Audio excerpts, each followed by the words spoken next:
తెలంగాణలో అధికారంలోకి వస్తామని భారతీయ జనతా పార్టీ నేతలు కలలు కంటున్నారని, కానీ అవి పగటి కలలేనని తెలంగాణ పీసీసీ అధ్యక్షుడు మహేష్ కుమార్ గౌడ్ అన్నారు.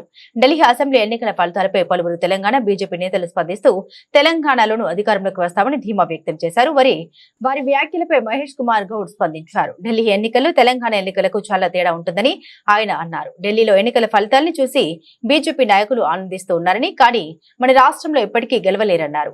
ఢిల్లీ ఎన్నికలను పోల్చుతూ ఇక్కడ బీజేపీ నేతలు ఆనందపడడం విడ్డూరంగా ఉందని ఆయన వ్యాఖ్యానించారు.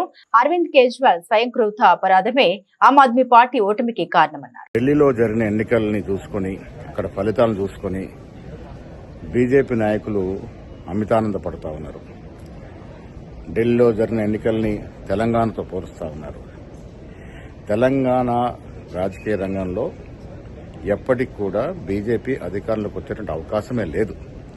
తెలంగాణ జనాభా ఉన్నటువంటి పరిస్థితి, జనాభాలో తెలంగాణలో ఉన్నటువంటి రాజకీయ పరిస్థితి దృష్ట్యా ఈ రాష్ట్రంలో ఎప్పటికి కూడా బీజేపీకి అలాంటి అవకాశం వచ్చే పరిస్థితే లేదు.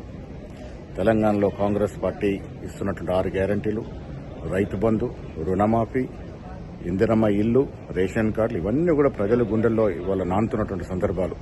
ఇంత చక్కటి అభివృద్ది కార్యక్రమాలు, సంక్షేమ కార్యక్రమాలు ఇస్తున్న కాంగ్రెస్ పార్టీని ప్రజలు మరొకసారి గెలిపిస్తారని చెప్పడంలో ఏమాత్రం అనుమానం లేదు.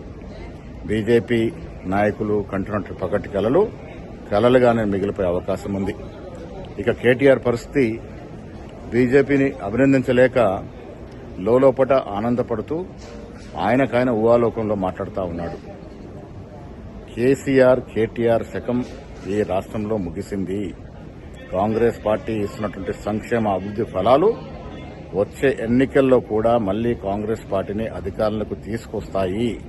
ఇదే మాదిరిగా దేశవ్యాప్తంగా కూడా రాను రోజుల్లో కాంగ్రెస్ పార్టీ పుంజుకుంటుందని చెప్పడానికి ఏమాత్రం అతిశయోక్తి కాదు.